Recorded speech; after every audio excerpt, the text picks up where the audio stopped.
Mike Adkins. How's it going? It's going, brother. How are you? I'm doing very well, thank you. Hey, man, we made this happen, dude. I know it was kind of a weird scheduling thing. I think I misread your message, but then I confirmed it, and I screwed up. That was my fault. It's all good. It's all Yeah, good. I'm pretty flexible. yeah. Thank So you for taking the time out of your day to do this. I know that being in the car business is kind of wonky hours sometimes, right? yes, very much so. Yeah.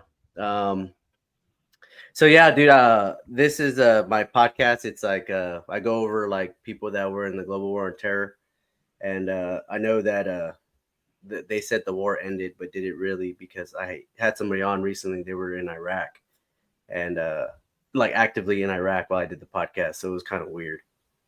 Oh, that is yeah, Yeah, okay. yeah, it's weird, right? Because like we did the whole Afghanistan pullout, and then my friend, I had him on, and he was in Iraq. It's just like I don't even know how you guys that were in Iraq. How do y'all feel about that? I mean, uh, you know, at least I think Iraq has turned around.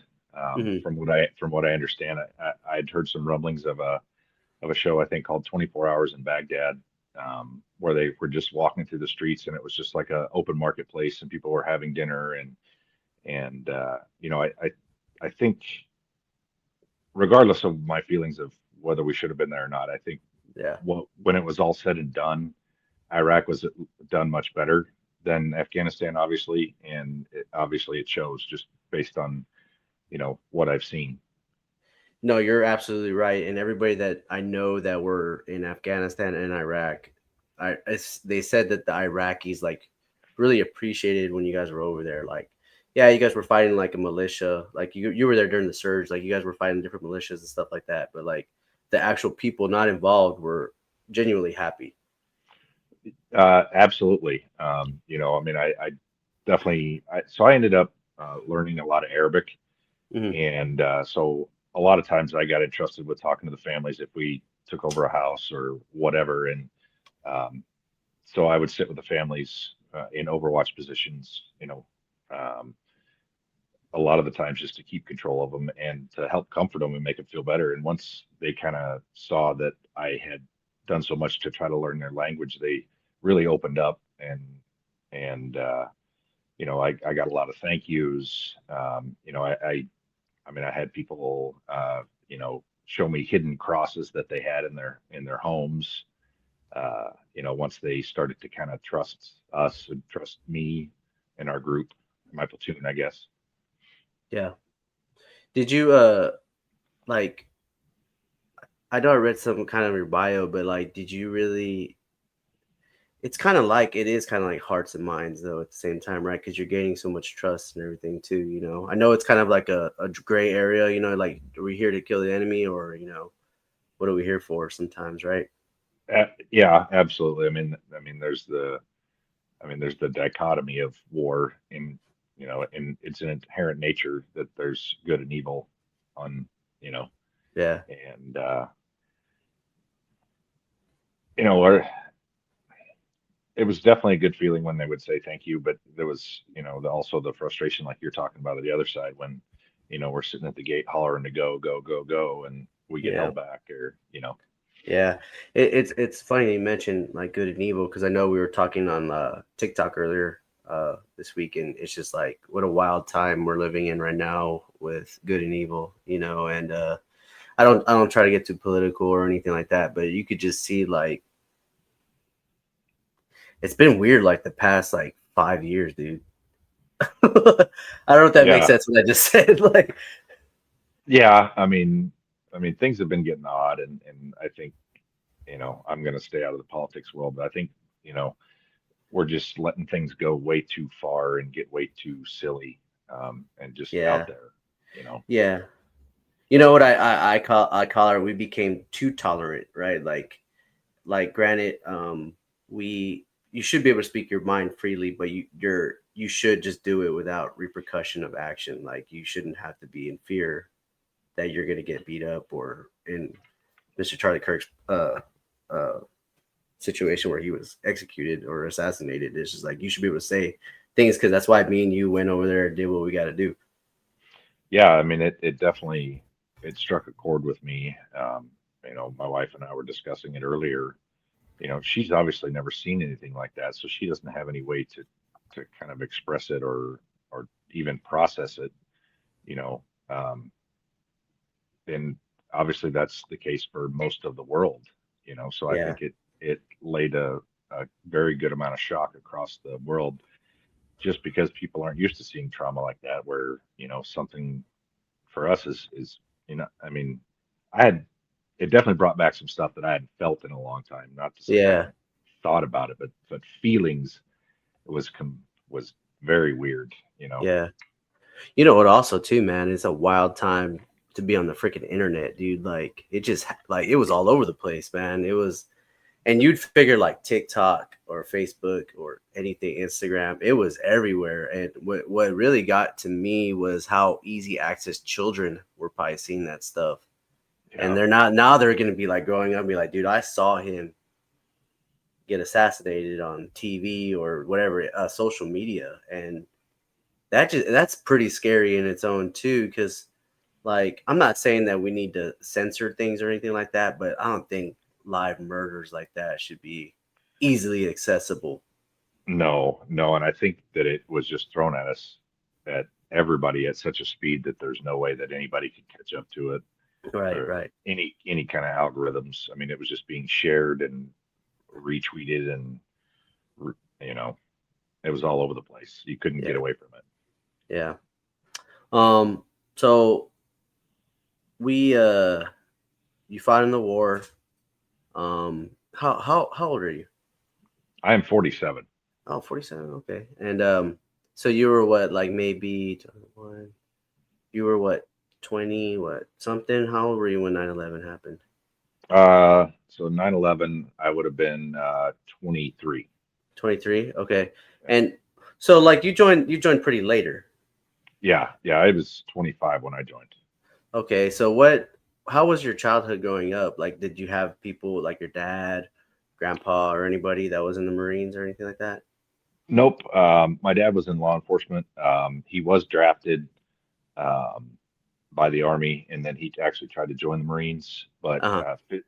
physically, his size, he was pretty big for back then. 6'4", 6'5", about 280, 290 pounds. Yeah.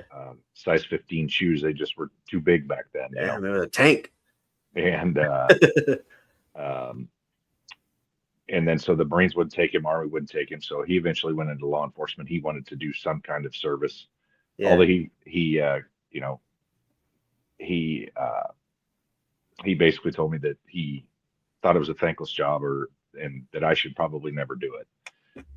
Later in life, I ended up doing it, but that's besides the point. Hmm. So, So you're talking about the but law enforcement thing, right?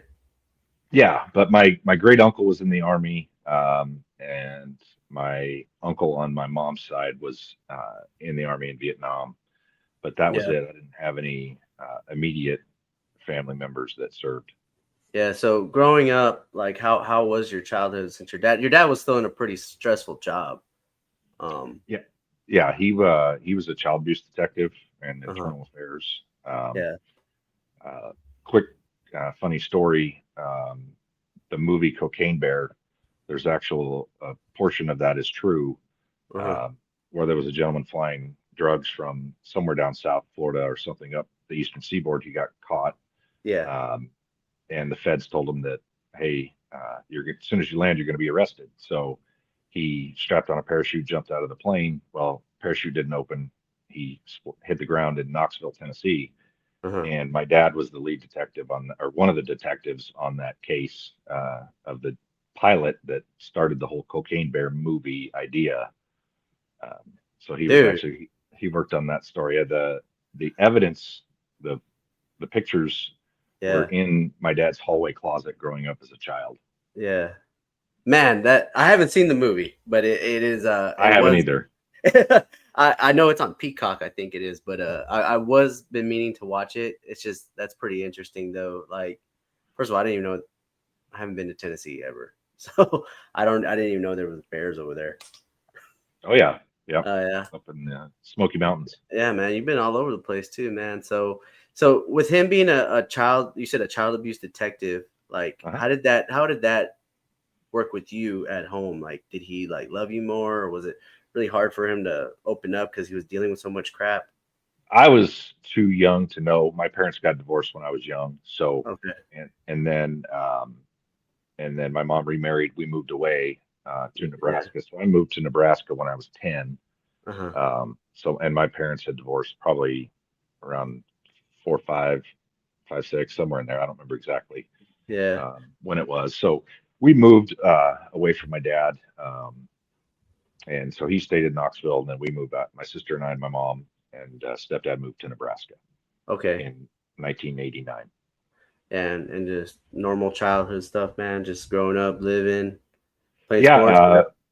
Whatever. played sports, was a big track athlete, um, did rodeo, high school rodeo, um, did 4-H, did a lot of hunting, fishing.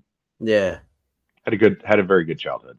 Yeah. That's. I mean, those are important things to do. And so what what made you? So you're a senior in high school. You know, you're a track athlete. Did you go to college first or anything like that? No, nope. I just knew I wasn't quite ready for college. Hmm. And um, long story short, Winter Park Ski Area came to Scottsbluff, Nebraska for interviews for employment at the ski area for the following ski season, and I applied and got hired as a lift operator That's cool. in 1996, and then did 2 seasons as a lift operator, and then 5 seasons on ski patrol. Oh wow. What was So, what is like so like when people were skiing, you were like out there making sure they're not buried under the snow or what?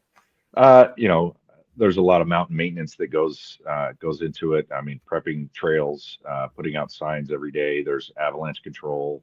Uh huh. Um, there's speed control. There's the medical aspect of it for Yeah. folks who get injured. So there's a little bit more in depth than just skiing around and Yeah.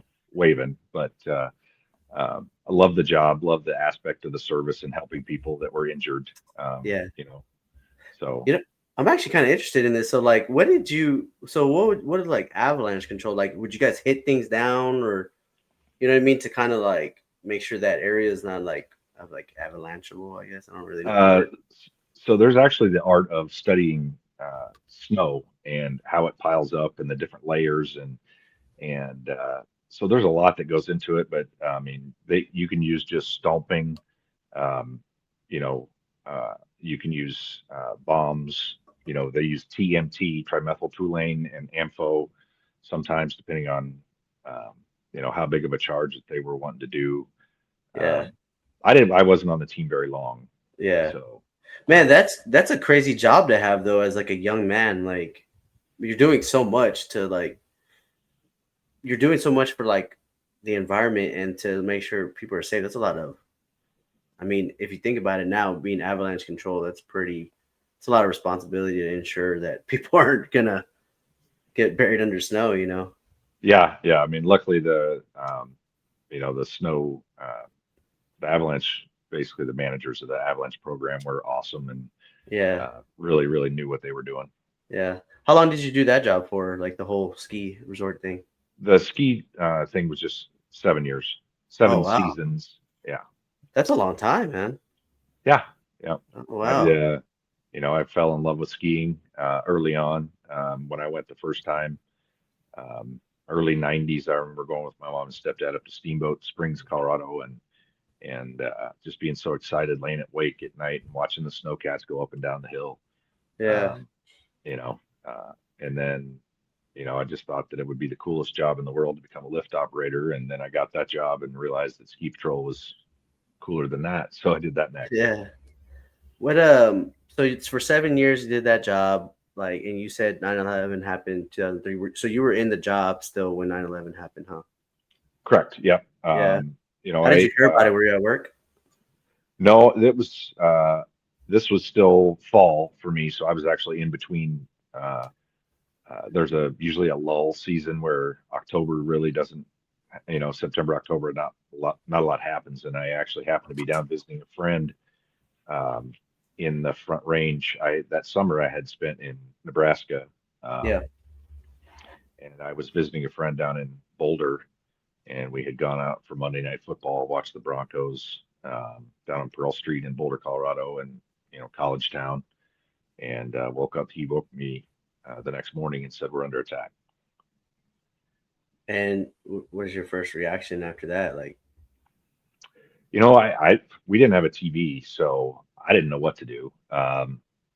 You know, Obviously, same kind of feelings, uncertainty, what's going to happen.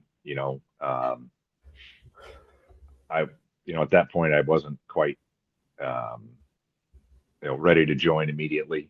yeah, There was a lot to process.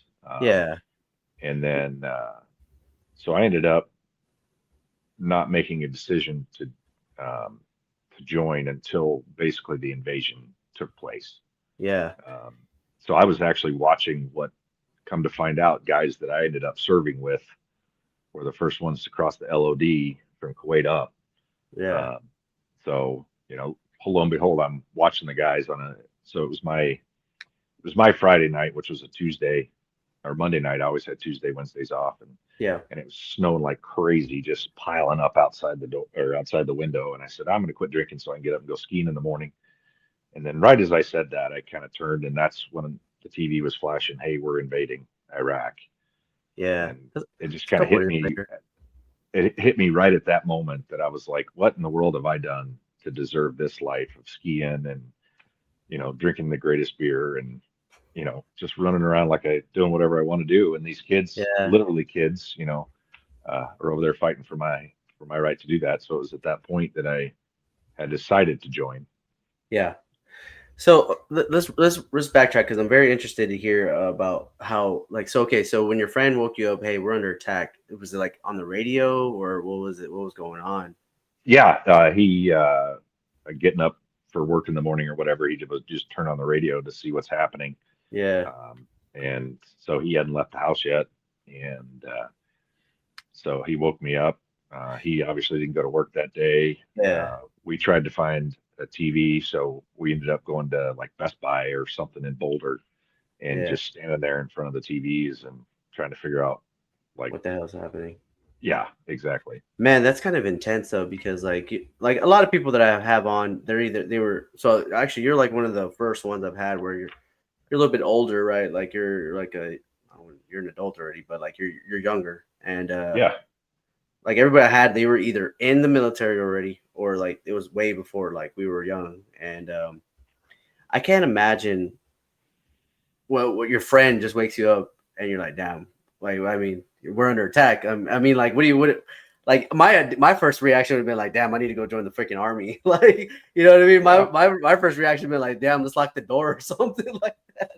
So I can't imagine how it would have been, you know. yeah. I mean, we had definitely had our fair share of alcoholic beverage the previous evening. Uh huh. And so things were cloudy, and he's like, the United States is under attack. And I was like, Yeah. what are you talking about, man? And, it's like, are you still drunk? And because it was a possibility. Yeah. Um, but yeah, and then the whole day we just spent just trying to gather information Yeah. however we could. And in that 2 years, you know, like a lot of people, I'm painting the picture here. Like, you know, 2 years, like it was mainly we were in Afghanistan, you know, 2001 to the invasion of Iraq, which was '03, which was one of the major events. Um, so I mean, I don't really. I mean, I was young, dude. I was probably like nine, eight, nine. Eight, I was like 8 or 9 years old, and so like I don't really remember them ever talking about Afghanistan that much. I mean, obviously there's movies out there. It's like you know you got the special operations community going to Afghanistan, you know, and what are you like? Are they really talking about Afghanistan on the news or anything like that? Uh, you know, uh, I don't recall it. Yeah, I feel like that if there would have been more talk about it, um, then that would have probably sparked something in me sooner. yeah, Um, but there was never, I don't recall like a full on, "Hey, we're gonna invade and take over this country," you know, uh, announcement. yeah, We kind of knew that there was spec ops guys um, fooling around. And I later ended up serving with some. Yeah. Uh, I didn't hear much about what they did. I just knew that they were there and how they got there. Hmm. Some of them from way up in the air. Yeah. Yeah, it's an interesting one. So when you're later in life, man, 2 years go by, you see the invasion of Iraq happening, right? We have big major units in there. There's Marine divisions. There's big Army infantry units. It's like a bunch of heavy hitters. We're going out there, and that's when you decided, like, hey, there's 18-year-olds out there, and I'm over here just drinking the best beer. Yeah, drinking the best beer, skiing the best powder, had the best friends. Yeah, The ski patrol community is a very, very tight knit community. yeah, yeah, It's about as close as you can get to the military without it being the military. You know, uh, they drink just as about as much yeah, or more.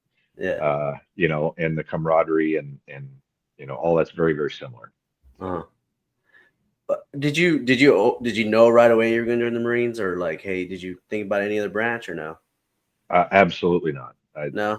No, I wanted to actually fight, and in my opinion, Uh-huh. I thought my best chance of survival would be being trained by the Marine Corps. Uh-huh. And when you go talk to the recruiter and everything like that, you're like, hey, I want to go to Iraq and all that. I'm sure, right? Like you want to go fight and do stuff like that. Yeah, yeah. I mean, um, I sent in a request. He ended up calling me.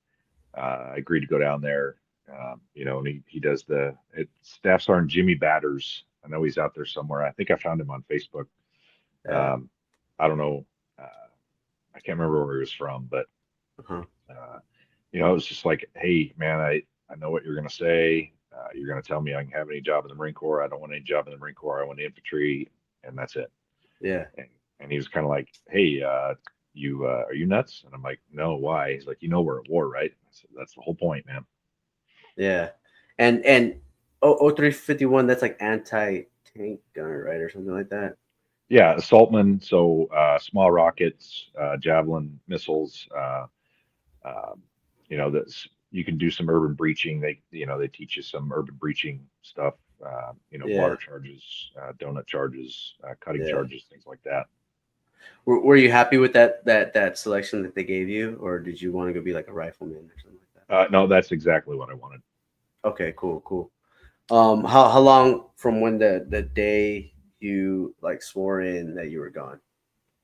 Uh, so I enlisted August 25th, 2003, um, and my initial ship date was April um, of '04. I was going to do one more ski season, and then about 3 weeks after I enlisted, my dad passed away.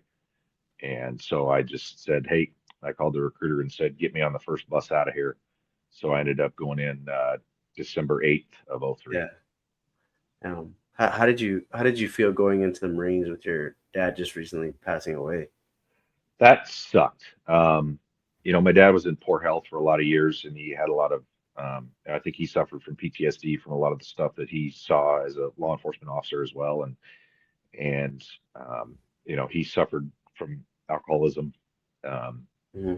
and I do as well. I'm sober now, but it was a tough one because I knew he was trying to get better and do more things and get healthier because he had a grandson, my nephew Hayden, Yeah. and so with him kind of trying to get better, he said, "Hey, I'm going to go dove hunting if it kills me." Well, Yeah. lo and behold, it ended up doing that. He got pneumonia, got ill, went into the hospital, and never came out. Yeah. So he was 52. Hmm. Um, So Thanks for sharing that story, man. I mean, you bet. a lot of people don't realize that like stuff like this happens to us when we're in a mission mindset, I guess you could say. Like yours was to go join the Marines and stuff like that, and then it kind of like hits you, shows a lot of adversity. You know what I mean?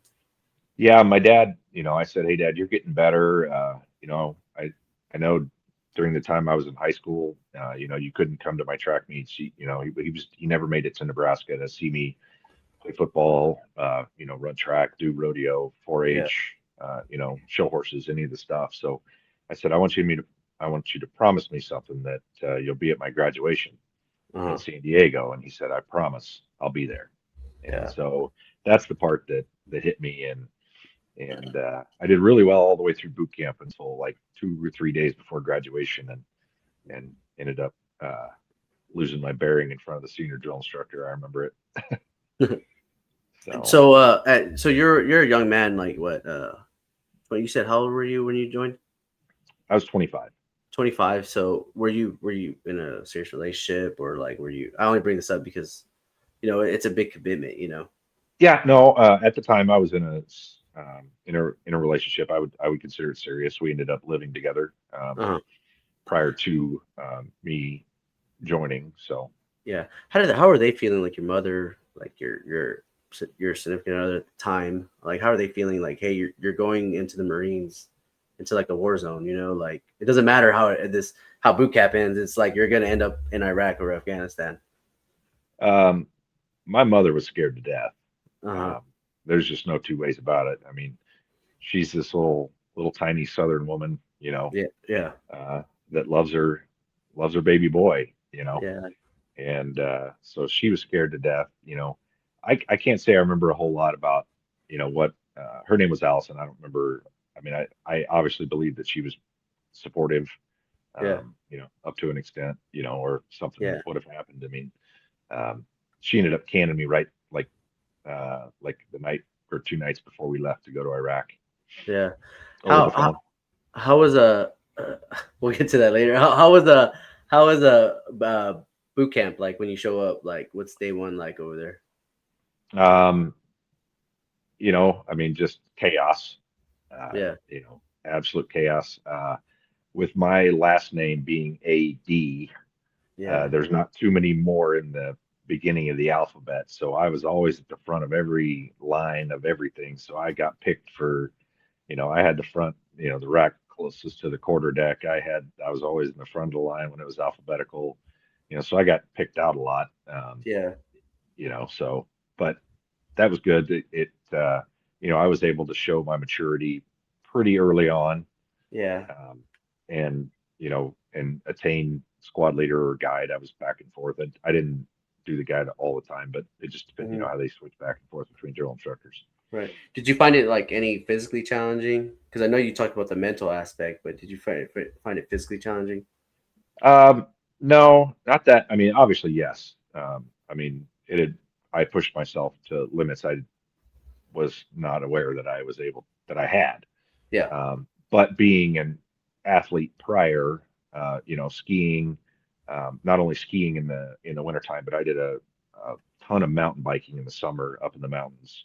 And yeah, so I stayed in pretty dang good shape um, for the most part um, up until the point I left. right.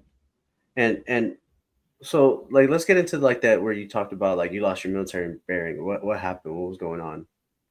I think it was just the emotions of getting close to graduation, the anticipation, the disappointment of my dad not going to be able to be there. You know, Yeah, um, it's just kind of all that wrapped into one. yeah. It's kind of like you were like bottling it up, and then finally like hey, I Yeah, got so much emotion, like excitement. You're like kind of hurt. There's a bunch of stuff going on, and I guess crying is probably one of the best things to let things out sometimes. yeah, yeah. Um, And that at that point, I mean, there's so many different types of emotions yeah, inside that it's not controllable. right. When you graduate boot camp and you head on to your schooling, what are like the senior people telling you that I'm pretty sure some of the Marines already have been to Iraq or something by then? So after graduation, we went to the School of Infantry, got stuck in guard there for a while. That's a whole nother thing. But once I got dropped to my unit, they were not back from deployment yet. So there was a group of us. I don't know how many total there were, at least 10, if you know, somewhere between 10 and 12 of us that went from School of Infantry to 1st Battalion, 5th Marines, and we were there. There was a small element of 1-5 that was back. It was either guys that had gotten in trouble over in Iraq, guys that gotten injured, Yeah, um, and then their stateside liaison, whoever that was.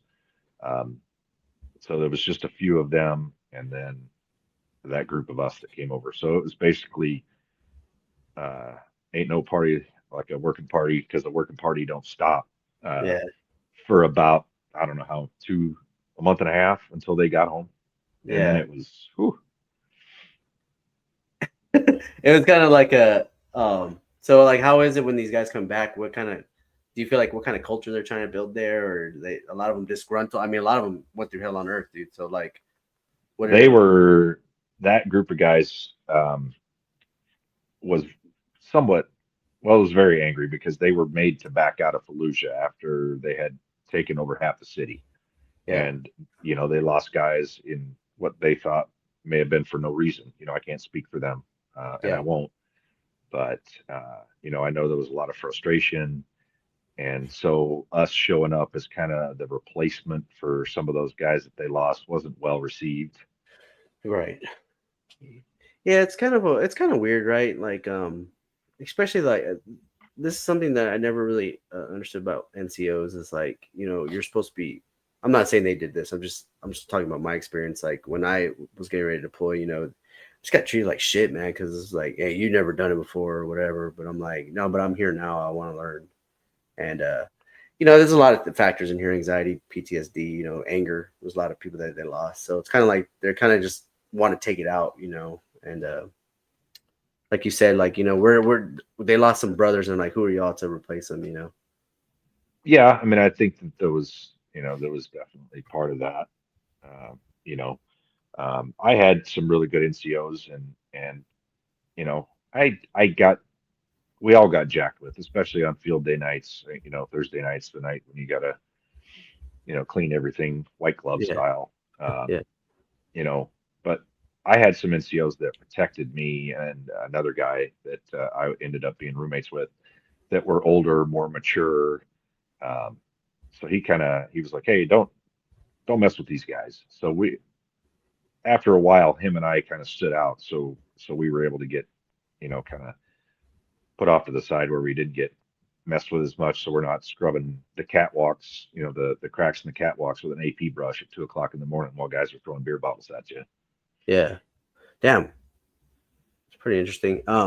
So so you're there, what, 2004, like August, like September? That's Yeah, when you yeah, started there? yeah. Because I remember, I think I can't remember when exactly they came home. I want to say it was September, August or September. So it would have been Yeah. right around that time. Did you Um, were y'all doing that 7 on 7 off thing, or were like y'all were doing yeah. like a different train up? Nope, we were doing 7 on, 7 offs, and that Yeah. was 1-5 was one of the few that went, 7 on, 7 off, basically 3 times in a row. Right. So we had guys that we had that came with us, what we called 120 dayers, that were on their third pump, that were kind of there to help train up, some of the newer guys to, all that combat experience, and ended up losing a couple of those guys over there. Yeah. So what is the training like? You got a few guys, senior guys, that have been through it. How's the train up? How's everything going? I mean, we did, we went to the 29 Palms. We did our fair share of 29 Palms training, um, machine gun training, and then the mount towns. That's before 29 Palms had a really big mount town. So we ended up going to, I think it was called Victorville, which used to be an old air base, and we used their what used to be old base housing as uh, as our training and billeting at the time. Hmm. Are you thinking like looking back on it now? I mean, it's different, but like, how do you feel about the training though? Is it like you feel like this is getting you prepared? Like, hey, this is what I Um, need to do. to some extent, I got put off in a special training group at I can't even remember the name of it at this point. I've blocked so much out or forgotten so much. Yeah, My yeah, brain is foggy, but I know that there's times where, of course, you feel like that your hands are tied in training because you're like, man, we're going to be able to do this in real life, but we can't do it in training. Why yeah, not? You know, yeah, some of it I know is cost prohibitive, like the javelin missile. I never got to actually fire an actual javelin. yeah. At the time, they were like 100 grand or something. Yeah, right. Absolutely. Um, so do you guys know that you're going back to Iraq? Yeah. Okay. And how are they like what are they trying to set in your mind, like the leaders, like you're like, like, hey Mike, what this is what it's like over there, or you know what I mean? We started getting briefed up, I think a few weeks prior, because or a few months prior, because we had been rolling in a typical CAT format, or a typical weapons company, which is two combined anti-armor teams and a mortar team. Yeah. And Second Battalion, Fifth Marines was running with five platoons um, of five trucks, and so Yeah. we kind of basically had to split everybody up. And so Cat 1 basically stayed mainly the same. Cat 2 stayed mainly the same. Uh, the 81s stayed mainly the same. Then you kind of had two kind of rowdy crowd platoons that kind of were a mixture of all the above. Right. And so what month did you leave to Iraq? We got there right before the 1st of March.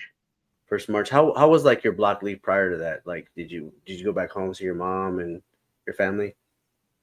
I believe so. Yeah. I was just I wondering because did. I'm like, dude, like this is the heat of Iraq, and like, No, I did, because I remember we were supposed to get cut loose at, like, I don't know, sometime early in the afternoon, and it didn't uh, happen, and it ended up yeah, raining. And so I ended up driving back to Nebraska to drop yeah, my truck off, but I remember the guys rustling in the rain and just being sprayed with hoses and stuff while we're all just waiting to be let go yeah, for no reason, just because right, they had nothing else to do. yeah. Like when your mom found out you were going to Iraq, I'm sure she's scared and stuff like that, right? Yeah, big Yeah, time.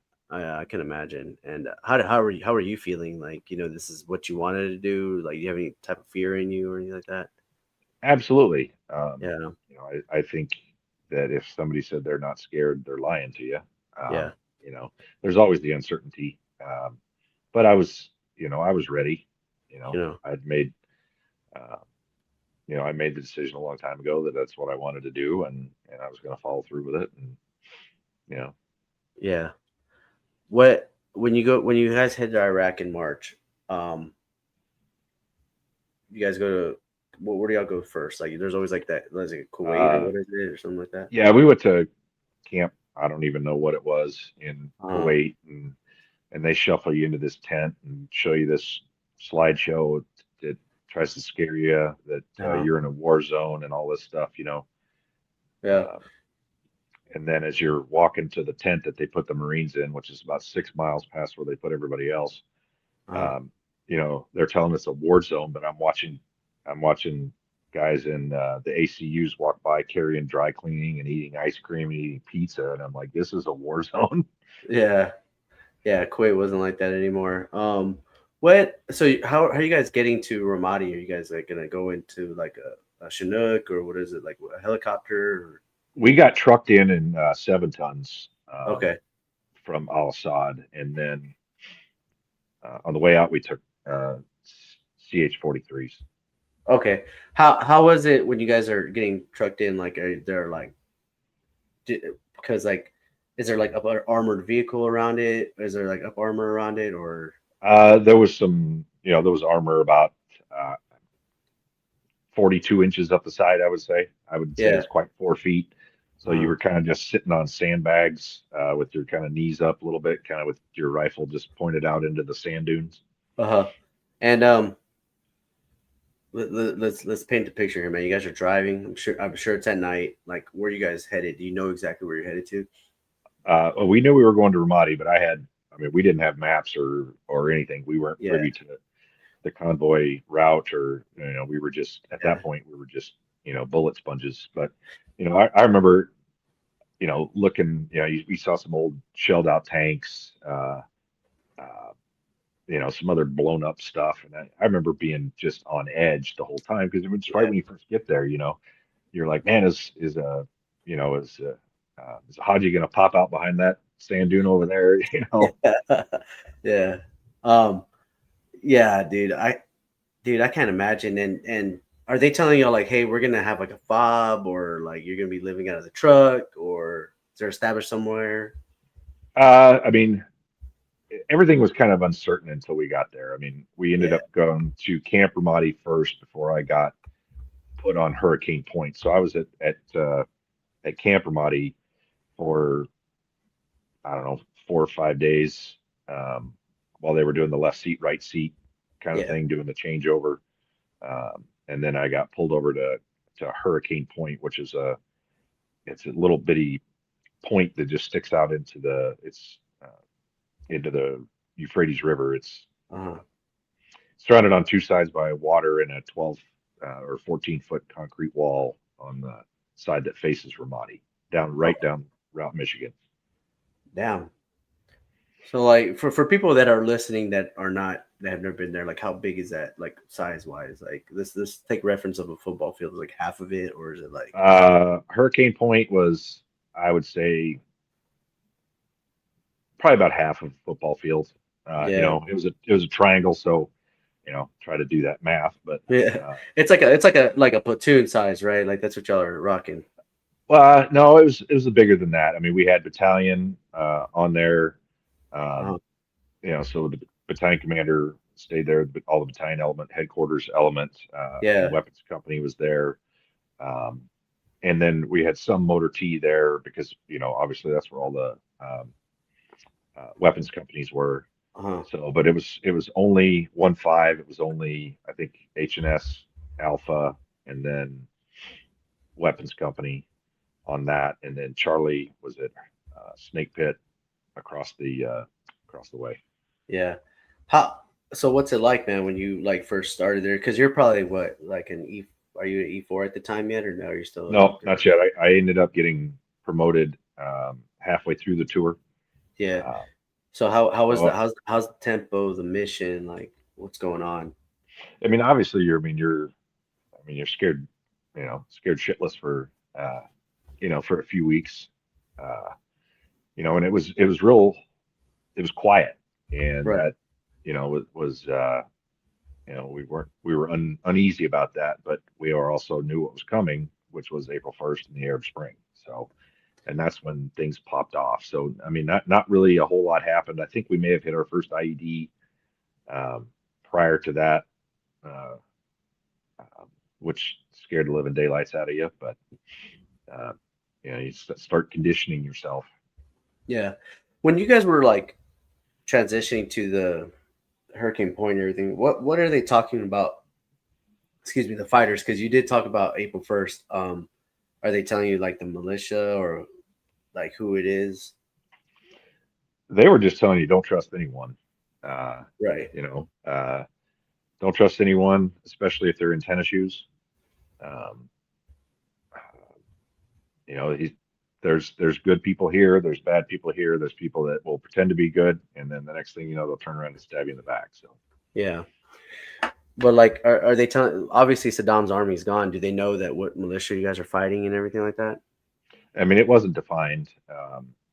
You know, um, it was a lot of pop shots and this and that, and there would be well coordinated ambushes, started off by IEDs.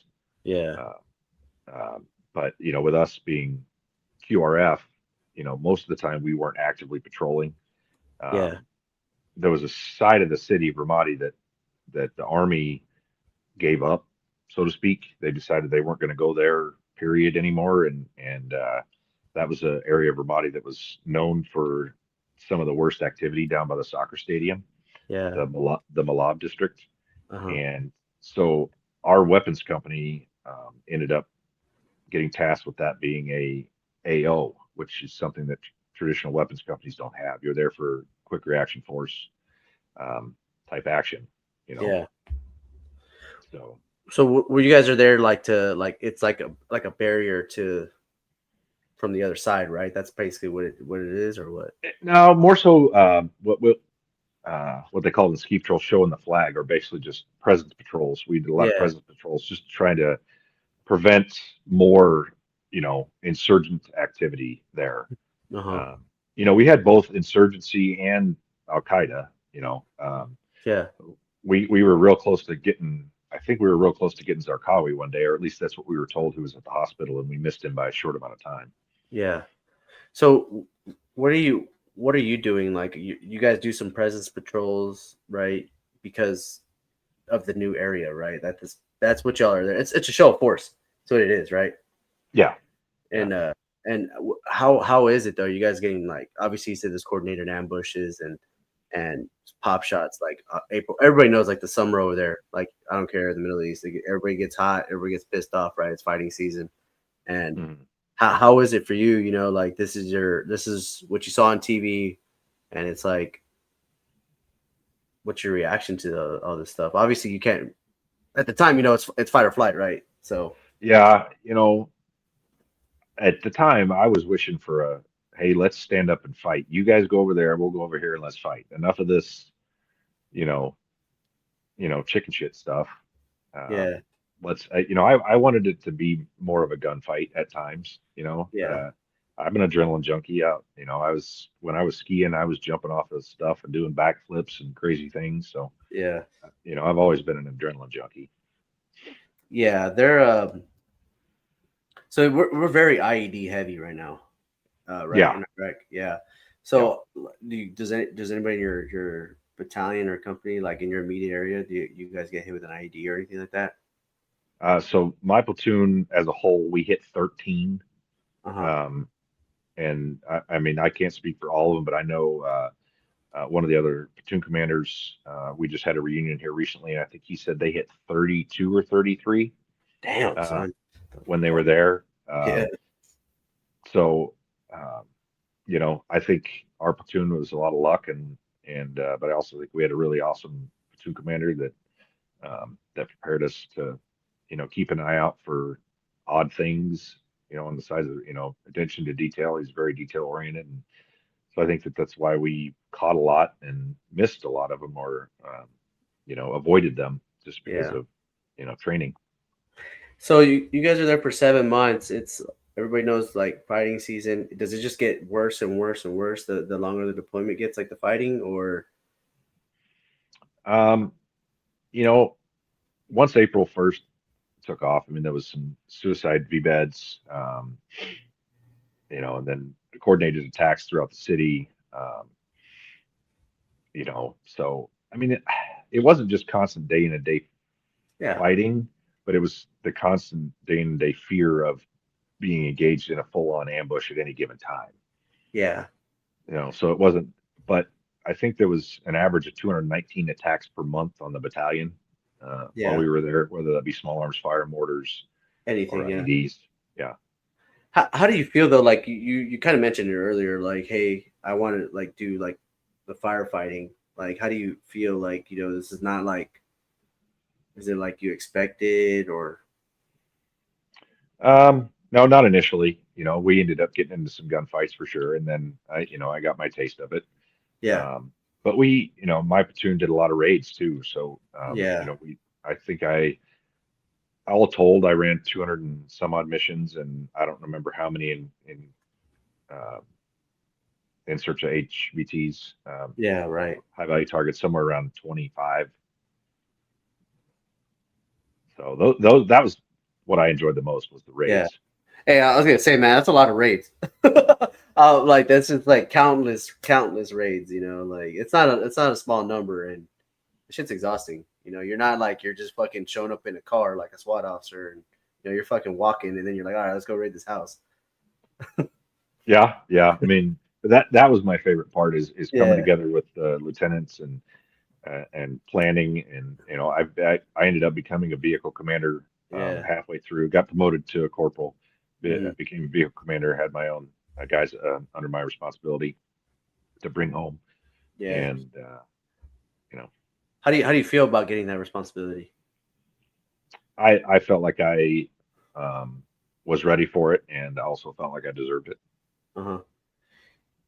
You I know, had a lot of people not very happy around me just because there was quite a few folks that were my senior Marines that I got promoted over.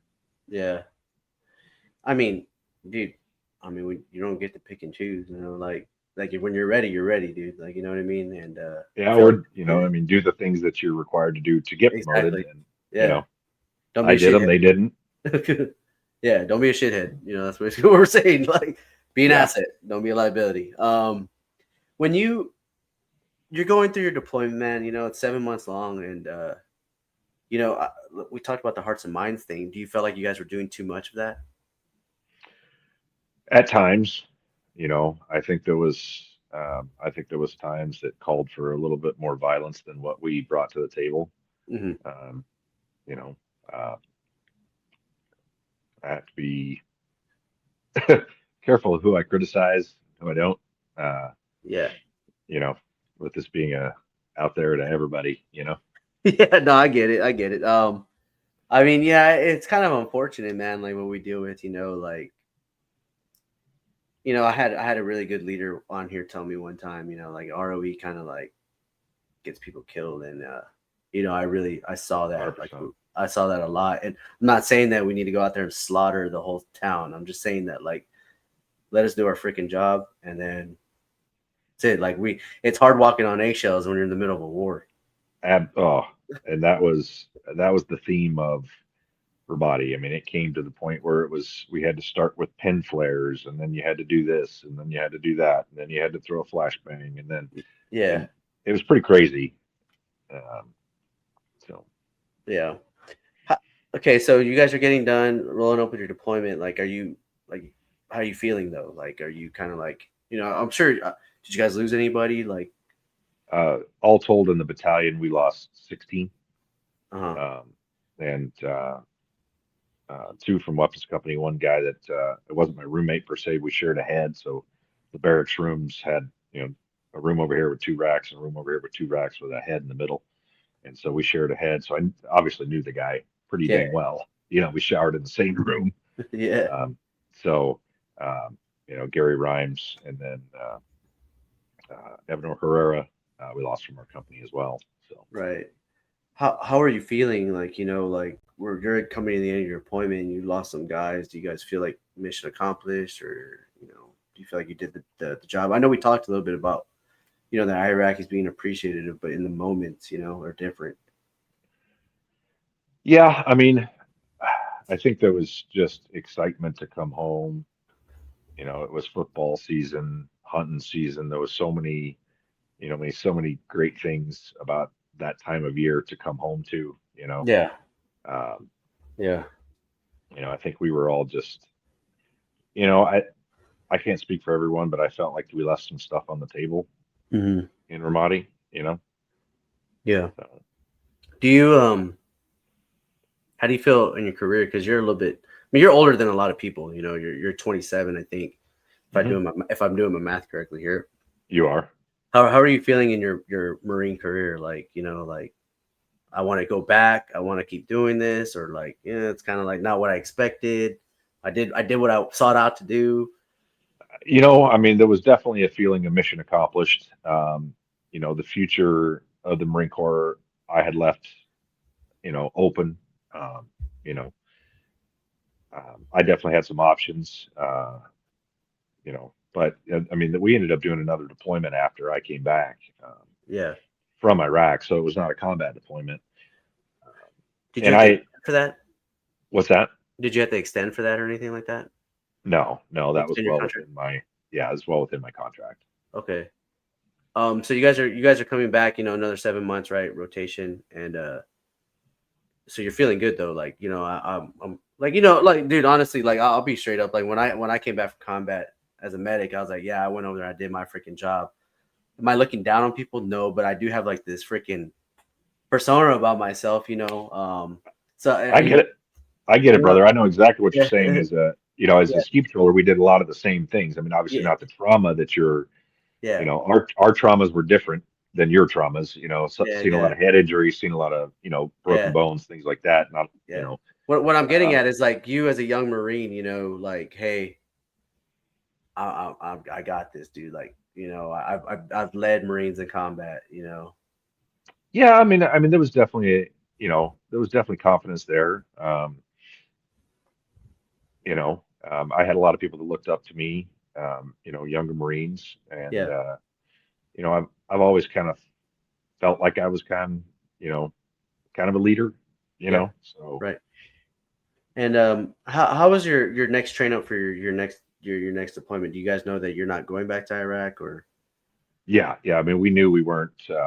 We knew that there'd no way that they'd send us 4 times in a row. So we were Mm, just up in the air as to which what they call mu we would yeah. be assigned to. So Right. You when you guys go to like what do you guys do in Japan during that rotation? um, just a lot of training. I mean, I broke my collarbone um, before I deployed. And Yeah. so the only useful place they had for me was in the armory. So I became the armory custodian Yeah. for that deployment. And so Right. I didn't see a lot of the actual training that was done because I was just handing out the weapons. Yeah. So I mean, I know that there was obviously some jungle warfare. I know that they did Mhm. some stuff at jungle stuff at Fuji. Um, Yeah. you know. How is your so after this deployment, how is your mindset now? Do you want to continue going on the Marines or anything like that? No, I at that point I knew that I wasn't going to stay in. We'd had a um, there was a speech that happened shortly after we got back from Iraq um, that kind of set the tone. Um, I think 8 guys got a DUIs in the same weekend from the same battalion, from our battalion, and Yeah. so the battalion commander locked the entire battalion down. We weren't allowed to leave the base. Everyone that was off base was recalled to include officers on a Sunday, and we all had to come in for a battalion run. Everybody got, you know, group punishment. You know how that Yeah. goes in the Yeah. military. Yeah. Um, but uh, he was saying something about this life is not yours in his speech. And it was kind of at that point that I realized that I was like, you know what, I'm not gonna stay in. Uh-huh. Was it hard to come to that realization, or was that speech the thing that like? It was between that and, you know, I mean, I didn't have any college, I didn't have anything else, but I knew that I could do something else with my life besides the military. Hmm. And I feel like that a lot of the people that stayed in, not everybody, definitely not everybody, but there's a few folks that I know of uh, that just basically stayed in because that's the only thing that they know how to do, or that's the only thing that they're capable of actually doing. They're the Yeah. ones that get slow promoted, or forced out, as a 10-year sergeant or a 12-year staff or what. Well, I don't remember what the terms were back then, but Yeah. those are those guys that are, and I don't want to be led by those guys. Yeah. So, and I'm gonna. No, I get it, dude. How was your transition out? Like, did you feel as a Marine you did what you joined to do? Uh, you know, I don't think I don't think anybody knows that initially. I think it takes some reflection. Yeah, that's good. Um, Yeah. to try to encompass, everything that we did and you know, make that decision right then. I think, it's hard to do. Hmm. I feel like that there's some reflection and looking back and, I felt like I accomplished everything that I wanted to accomplish. I got out as a sergeant. I was promoted. Um, I got picked up sergeant in 2 years and 7 months. So, Hmm. just about as fast as you could possibly get it without any meritorious promotions. Yeah. Um, and I felt like I was on track to do very well. Um, you know, I've had I've had lifelong Marines, tell me I should have gone to the drill field. I had an opportunity to possibly go to the Mountain Warfare Division and be an instructor just because of all my knowledge of the snow safety and mountaineering and skiing and whatnot. Yeah. Um, but I don't feel like I would have stayed happy in the Marine Corps. Yeah. Did you? I know we kind of talked about it. Did you do the law enforcement thing right away, or did you try to? No, that was years later. Okay. What kind of career field were you looking at, like when you come out of the Marine Corps? Um, I didn't know. I had no idea. I kind of looked into varying things that kind of aligned with what I had, seen around. I looked at going into farrier school, which is someone that shoes horses. um, that actually gets down and puts shoes on horses and Yeah, yeah. trims their feet and whatnot. I didn't know what I wanted to do exactly, and so I started working for UPS right when I first got out as a preload supervisor. So I was up real early in the morning and had a brand new baby, and that just didn't work very well. Yeah. And ended up getting a job working in landscaping for a gentleman that I had worked for when I was 18. So Hmm. I had known the guy, and he brought me on as kind of a project coordinator. And we ended up, oh, I don't know, it was a little over a year, a little less than a year, separated ways. But that gave me the opportunity to um, get into sales, which is kind of where I was going with this, which is where has led me to where I am today. Yeah. So some form of sales um, from at that point on till now. How do you feel your transition was, like, your mindset was right? Like, a lot of guys struggle, they come out, and I know you spoke about, and I think it's a really good thing that you said it, because I agree, like, I've had a lot of shitty leaders and stuff like that. So it's like, do you feel like you kind of transitioned easy? Um, you know, just being more mature and actually having life experience prior to the military, I Yeah. think I think that portion of it, just just going back into life now, not necessarily the mental aspect of it, but because that adds a whole new ball of wax. Hmm. And So, so do you find like the same type of purpose, like, with all these jobs that you're going through and everything like that? um, yeah, I mean, I like a challenge and I like to succeed. I mean, that's just I like to achieve things, grow them.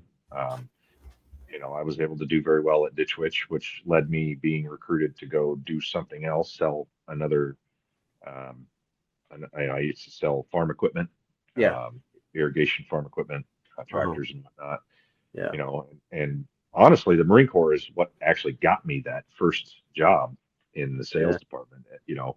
Uh, the guy didn't know who I was from a hole in the ground. Uh-huh. I knew the guy that had been the manager previously. I'd gone to high school with him, and this was a branch location for an underground construction company, sells trenchers and directional drills and things like that. And I just walked in and was like, he's like, "Hey, can I help you?" And I said, "No, I'm here to help you." And Yeah. and ended up, long story, finding out years down the road Yeah. when we became closer. He said, "Do you know why I hired you, Mike?" I said, "I have no idea, sir." And he said, "It's because you were a Marine." And I said, "Really?" He said, "No." He said, "It didn't have any." He said, "I didn't know anything about you. Um, I didn't know if you were going to be good at this, bad at that." He's like, "But I knew you the traits from the Marine Corps and what they teach you was going to prove me right." And it did. Yeah. That's good, man. I mean, it's good that people recognize certain things like that.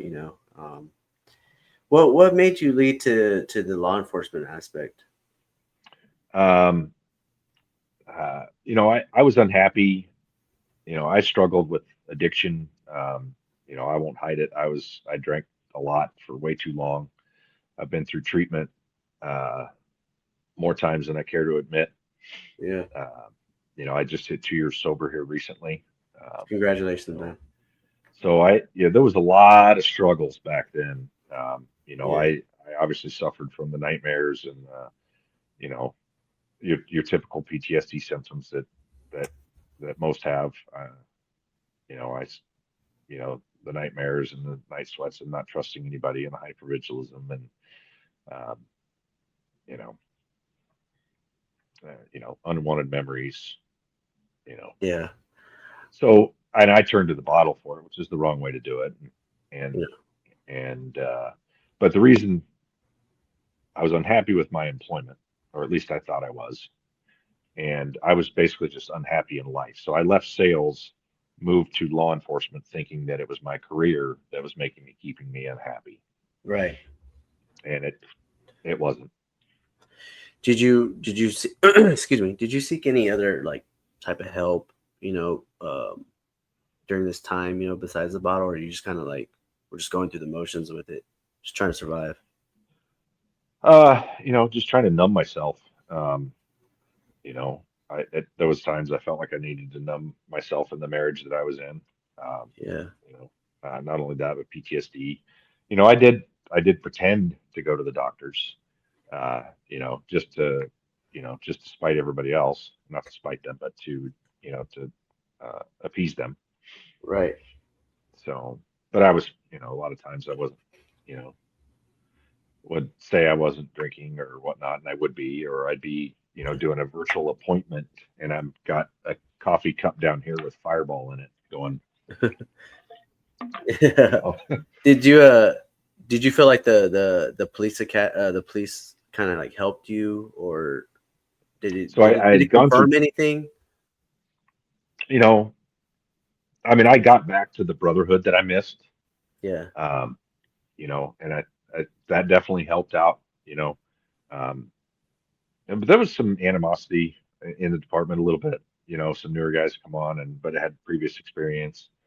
Um, but for the most part, it was the camaraderie. I missed that and I enjoyed that.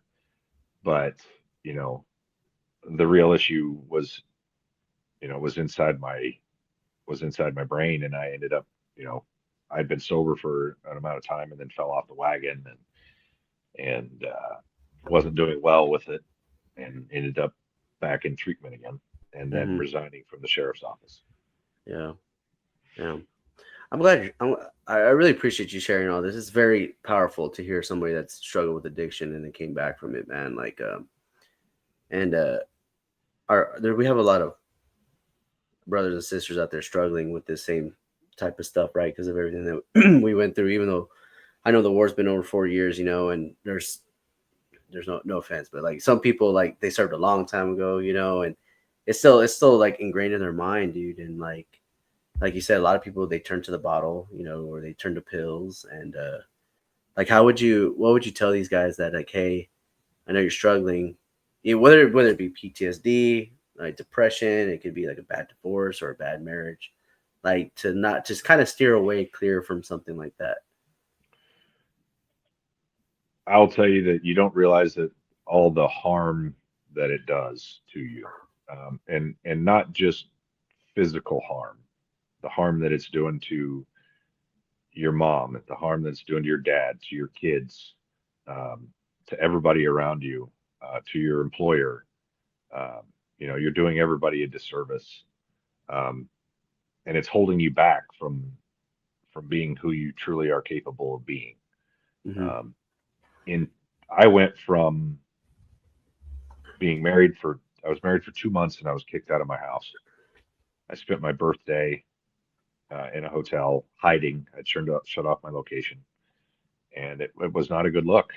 And in that span of 2 years, when I decided that it's time to stop, finally, after multiple attempts at stopping, um, I have come full circle. In those 2 years, I've got a great job. My marriage is going great. My relationship with my kids has gotten so much better. I built a brand new custom home, and all of this is possible because of sobriety. Yeah. What do you feel like like with sobriety did it help you find the sense of purpose again? I'm working on that. I'm still in fallout mode from some of the stuff that happened 2 years ago, but you know, um, once you've quit drinking, when you've tried to hide all those feelings for so many years, and done so much damage to your body, it takes a while to kind of get things figured out because your body chemistry is changing Hmm. back to what it's supposed to be like because of how many years you've been abusing it, Yeah. and there's the emotional aspect of it as well. So, I mean, there can be a lot of turmoil, um, within for a while, even after you're sober, because your body's just still freaking out because it's not recognizing what's happening. Yeah. So you've got the mental stuff on top of that, and it Yeah. can be a lot, and it can be a lot. Those first few months of sobriety are oof stuff. What What do you think like kind of clicked in your head? I got I had to do it for myself. I think in the past, I think I was pretending to do it for myself, and I wasn't doing it for myself. Hmm. And I think uncovering everything, not only what you experienced in the military, but going back to childhood and Yeah. uncovering, you know, the depths of any of that trauma as well. Yeah. Uh, you know, um, so I addressed a lot of stuff because I was like, oh, we just need to focus on the military because that's all that's wrong with me. Yeah. You that's, I didn't have a bad childhood. It's just there was stuff that happened that I just want to talk about, Yeah. or that you need to uncover or come to terms with.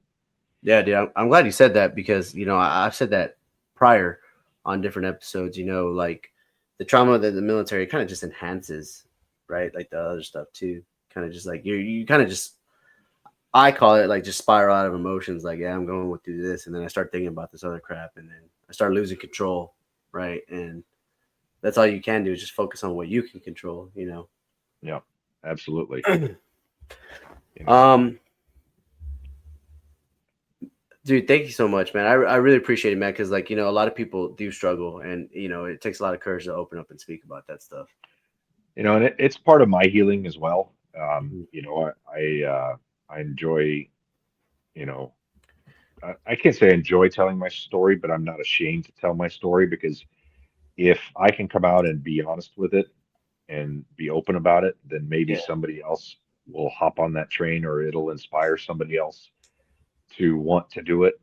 Hmm. Um, I've had an opportunity to actually go back to the mental health floor at the VA hospital here, Yeah. um, and not only speak to the patients that are in there, but also speak to uh, to the staff, and for them to be able to see someone doing good is something they don't see very often.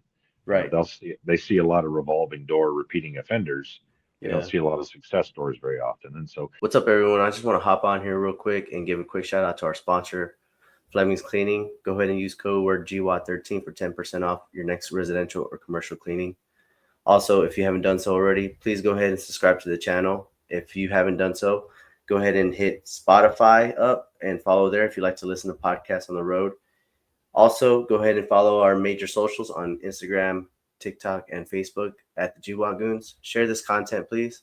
And with that, let's get back into the episode. staff too is it's rewarding for them because they don't get to see it very often.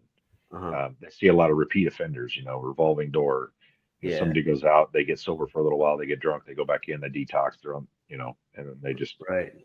so it was, but that's healing for me too. Yeah. So being Do able you, to share my story is part of my healing. yeah. Do you find yourself helping others like with that stuff? Um, I've had a few people reach out, and it makes me feel good that they're willing to confide in me or look to me for guidance. Yeah. Um, I'm always willing to help out a brother. Right. Um, Absolutely. it just Um. so happened to one five brother that I don't even know, never even met, served years after I was there, Yeah. happened to be on that floor as well, and I got to actually go in and speak with him. Um. It's great. It's great that you get to share your story and help others with addiction and coping with PTSD and other traumas too. People we need to talk to each other. Absolutely, that's one of the things that we as and when you were in your close group of guys that you served with when you were in the military, that's when you were at your best. And Yeah. you don't necessarily want to share the fact that you're struggling. I've come to find out that every one of us that has been in that tight group has struggled, and none of us reached out to each other. Yeah. Because we're Right. Marines, we're hard headed, we're proud, you know. Um, but that's what was cool about going to quick subject, but going to a Wounded Warrior project is when everybody's there, you realize that you're all there because you're screwed up. So Right. you could be open about it. You don't know any of these guys, and it's okay to be vulnerable and open because they're all here to get help for being screwed up. But you don't know that about your close knit group of guys Yeah. until later on down the road. We just had a 20-year reunion in DC 2 weeks ago, Yeah. and so yeah, that's it. I got to go see the museum piece that's about what I did. So if that doesn't make me feel old, I don't know what does. uh, Well, Mike, I appreciate you coming on the show, man, and I know that like I really appreciate you opening up about your story more than anything. You bet, man. I mean, we don't. I mean, like we've never even met each other. And we've had a conversation for over an hour, and like if people are struggling out there, this is all you really got to do. Like find someone that's like kind of did the similar thing, and we'll understand. Yeah. Yeah, I mean, there's groups out there, not only AA is not the only answer, Smart Recovery, there's all kinds of different groups out there. Um, you know, so online groups, there's veteran only groups, especially with Smart Recovery. That's a Mhm. scientific based way of looking at addiction, talks about how your brain works and why it does what it does. But there's veteran only online groups. So, you know, so there's the safety of the veteran group in that, you know, I know with a lot of times it's hard for us to share outside of those groups. So, uh, but there are veteran specific groups of all the different types of recovery out there. Yeah, Celebrate Recovery is a Christian based, yeah, church based. Um, so there's a Native American type AA. I can't remember what it's called. yeah. Uh, Well, Mike, I really appreciate you coming on the show, man. Do you have any questions for me or anything like that? no, no, man, this is your show. So Well, Mike Adkins, ladies and gentlemen. Thank you so much for watching this episode. Once again, please subscribe, share this content. If you have anybody that you wish to get onto the show, please send them my way. And with that, we'll catch you on the next episode.